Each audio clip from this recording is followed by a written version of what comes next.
बांदीपुरा के गुरेज घाटी में बादल फटने के बाद बर्बादी हुई है। लोगों ने जब पहाड़ से सैलाब आते देखा तो दहशत से भर गए।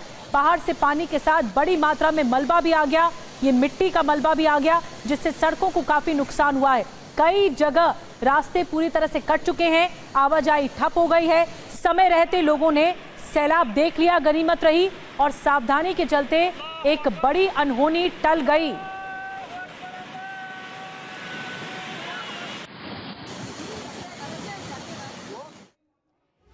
गुरेज के बाद आपको बता दें, जम्मू कश्मीर के रामबन जिले में बादल फटने से बड़ी तबाही मची है। अचानक आ गए सैलाब और मलबे में कई घर दब गए हैं। आपदा में आपको बता दें अब तक 3 लोगों की मौत की पुष्टि हुई है, जबकि कई लोग अभी भी लापता बताए जा रहे हैं।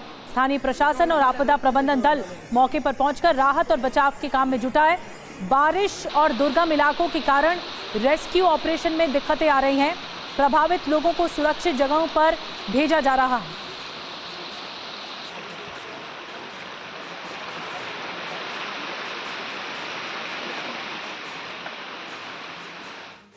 और आपको बता दें कि अगली जो तस्वीर है वो बागेश्वर से, उत्तराखंड के बागेश्वर से आपको दिखा रहे हैं। एक चौंकाने वाला वीडियो सामने आया है। यहाँ बारिश के बीच कपकोट के विधायक सुरेश गड़िया इलाके का दौरा करने पहुंचे थे। अपने दौरे के दौरान विधायक सुरेश गड़िया एक बरसाती नाले पार करने की कोशिश कर रहे थे, और जो इसी दौरान उनका गनर उनके साथ था, लेकिन गनर का अचानक से पैर फिसल गया और पानी के तेज बहाव में वो बह गए। विधायक सुरेश गड़िया की मदद से नाला पार करवा दिया गया, लेकिन इसी दौरान उनका गनर जब उन्हें संभालने के लिए आगे आया तो तेज बहाव में बहता चला गया। खड़े लोगों ने गनर को संभालने की कोशिश की, लेकिन पानी का बहाव इतना तेज था कि देखते ही देखते गनर 100 मीटर आगे तक बहता चला गया। फिर उसके बाद एसडीआरएफ के जवानों ने तत्परता दिखाई और गनर को बचा लिया है। तो आप तस्वीरें देख रहे हैं किस तरह ये गनर जो है बचाने की कोशिश कर रहे थे विधायक को, लेकिन उसके बाद वो खुद ही बह गए। और फिर एसडीआरएफ की टीम ने, क्योंकि पानी का उफान इतना ज़्यादा है, जो पानी यहाँ पर बह रहा है उसका उफान देखिए कितना ज़्यादा, और ये बहते चले गए। उसके बाद एनडीआरएफ की टीम ने बचाया। इस बीच आपको बता दें, नेशनल हाईवे नंबर 3 बहुत ज्यादा प्रभावित हुआ है। इस वक्त कैसे हालात बने हुए हैं, मोहित मल्होत्रा की लेटेस्ट रिपोर्ट आप तक पहुंचाते हैं। हिमाचल प्रदेश के मनाली में बारिश भले ही थोड़ी सी कम हुई है, लेकिन अभी भी मुश्किलें बनी हुई हैं।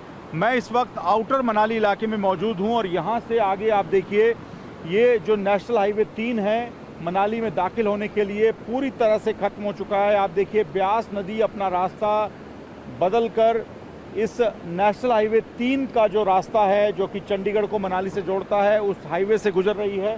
ये मनाली का एंट्री पॉइंट है। यहाँ पर आप देखिए, आगे आपको मनाली और लेह के जो साइन बोर्ड्स हैं वो लगे हुए दिखाई दे रहे होंगे, लेकिन ये रास्ता पूरी तरह से बह चुका है। यहाँ पर ब्यास नदी बह रही है। हालांकि स्थानीय लोग कह रहे हैं कि अभी ब्यास नदी का उफान काफ़ी कम हुआ है, लेकिन आप इस नेशनल हाईवे 3 की हालत देखिए, जो कि मनाली से लेकर मंडी और कुल्लू तक इसी तरह से बीच बीच से डैमेज हो चुका है। हाईवे पूरा बह चुका है। आप देखिए, हाईवे जहां पर हुआ करता था वहां पर इस वक्त ब्यास नदी बह रही है।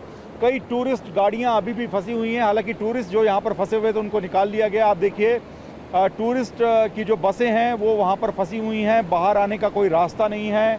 एक मारुति वैन भी आपको मलबे में फंसी हुई दिखाई देगी। तो ब्यास नदी ने जो कहर बरपाया है 24 अगस्त से लगातार, आज 30 अगस्त हो चुकी है, लेकिन अब तक जो मनाली के लोग हैं उनकी मुश्किलें ख़त्म नहीं हुई हैं, क्योंकि मनाली जाने के लिए सीधा कोई सड़क मार्ग नहीं है, ऑल्टरनेट रूट नहीं है, अब तक कनेक्टिविटी नहीं हो सकी है। और आपको बता दें कि मनाली का संपर्क अभी कुल्लू और बाकी इलाकों से कटा हुआ है। ट्रैफिक फिर से शुरू करने के लिए ऑल्टरनेट रास्ते बनाए गए हैं। आपको एक और रिपोर्ट दिखाते हैं। हिमाचल प्रदेश के मनाली का संपर्क अभी भी कुल्लू और हिमाचल प्रदेश के बाकी इलाकों से कटा हुआ है। इमरजेंसी सेवाओं और ज़रूरी सामान की सप्लाई करने के लिए एक ऑल्टरनेट रास्ता बनाने का काम चल रहा है।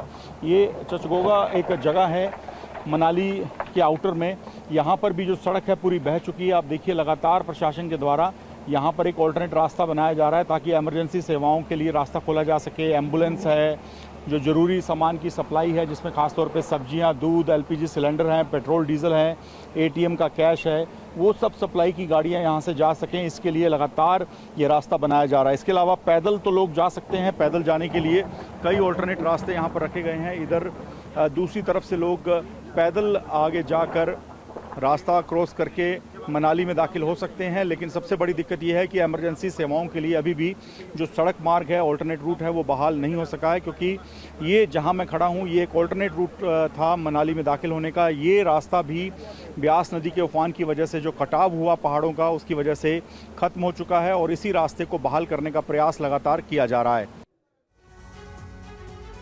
तो सबसे बड़ी चुनौती रास्तों को दुरुस्त करने की है और बारिश की वजह से जम्मू में भारी नुकसान हुआ है। भारत पाकिस्तान अंतर्राष्ट्रीय सीमा से अंकित भट्ट की ये रिपोर्ट देखिए। जम्मू संभाग में हुई मंगलवार को भारी बारिश की वजह से भारी तबाही जम्मू संभाग के कई जिलों में आई है। मैं इस वक्त मौजूद हूं भारत पाकिस्तान अंतर्राष्ट्रीय सीमा के ग्रामीण इलाके गरख्याल में। यहाँ पे क्या कुछ तबाही यहाँ पर मची है वो हम आपको दिखाने की कोशिश करेंगे। यहाँ पर चिनाब का जैसे ही बांध टूटा तो पूरी तरीके से तबाही ही तबाही जो है इस गांव में देखने को मिल रही है। कई गांवों का संपर्क जो है वो पूरी तरीके से टूट चुका है। जो आप सामने देख रहे हैं, बांध टूटने के बाद जो यहाँ के स्थानीय गाँव वाले हैं वो बेहद ज़्यादा परेशान हैं, क्योंकि उनकी कई फसलें यहाँ पर लगी हुई थी, कई सब्जियाँ वो यहाँ पर उगा रहे थे, लेकिन ऐसे में काफ़ी ज़्यादा यहाँ पर जो नुकसान है वो हुआ है। तरीके से कई ऐसे गांव हैं, 10 से ज़्यादा ऐसे गांव हैं जो पूरी तरीके से कनेक्टिविटी टूट चुकी है। इस बीच एमपी के धार में तेज बारिश के चलते नदी नाले उफान पर हैं। अब आपको नालछा इलाके की तस्वीरें दिखाने जा रहे हैं। यहाँ बड़ी नदी उफान पर है। पुल पर तेज पानी होने के बावजूद उसे पार करने की कोशिश में एक युवक बह गया। पानी में तैरकर बमुश्किल से शख्स ने अपनी जान बचाई है, लेकिन तेज बहाव में उसकी बाइक बह गई।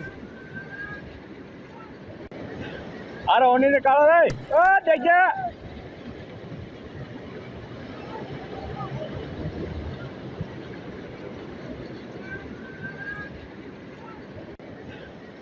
निकालो रे, देखिए। और अब खबर राजस्थान के भीलवाड़ा से आपको दिखाने जा रहे हैं। सुबह अचानक से मूसलाधार बारिश शुरू हो गई। शहरवासियों के लिए आफत की बारिश बन गई। कुछ ही मिनटों में सड़कें तालाब में तब्दील हो गई और इससे जनजीवन प्रभावित हुआ है। शहर के प्रमुख इलाकों में पानी ही पानी है, जिसने नगर निगम के ड्रेनेज सफाई की पोल खोल दी है। बड़ी बड़ी गाड़ियां पानी में ठप पड़ गई हैं। उन्हें क्रेन की मदद से बाहर निकालना पड़ रहा है। शहर के चौक चौराहों पर पानी भर गया है, दुकानों में पानी घुस गया है। स्कूल की छुट्टी होने पर छात्रों का घर जाना भी मुश्किल है। और बारिश की वजह से पंजाब के अमृतसर का रुख करेंगे। यहां पर भी स्थिति खराब हो गई है। जिले के कई गांव जलमग्न हैं। घरों में 3 से 4 फीट तक पानी भर गया है। सेना ने मोर्चा संभाल लिया है। ये तस्वीर तरनतारन के मुंडा गांव की है। चारों तरफ सिर्फ पानी दिख रहा है। बाढ़ में फसलें बर्बाद हो गई, सड़कों पर सैलाब आ गया। गांव वाले कहीं भी आने जाने के लिए अब नाव का सहारा ले रहे हैं। इस बीच लगातार बारिश की वजह से अंबाला में भी बाढ़ जैसे हालात हैं। बारिश के बाद टांगरी नदी उफान पर है और नदी का पानी रिहायशी इलाके में घुस गया है, जिससे लोगों के घरों में 4 से 5 फीट पानी भर गया है। एसडीआरएफ की टीम लोगों की मदद में जुटी है और उन्हें सुरक्षित स्थानों की ओर ले जा रही है। और अगली खबर, महाराष्ट्र के लातूर में मूसलाधार बारिश भी मुसीबत बन गई है। बारिश स्थिति के चलते किसानों की खड़ी फसलें पूरी तरह से बर्बाद हो गई। नदी किनारे बसे घरों में बाढ़ का पानी घुस गया है। प्रशासन की टीमें हालात पर नजर बना के रखें। अलर्ट रहने के लिए लोगों से कहा गया है।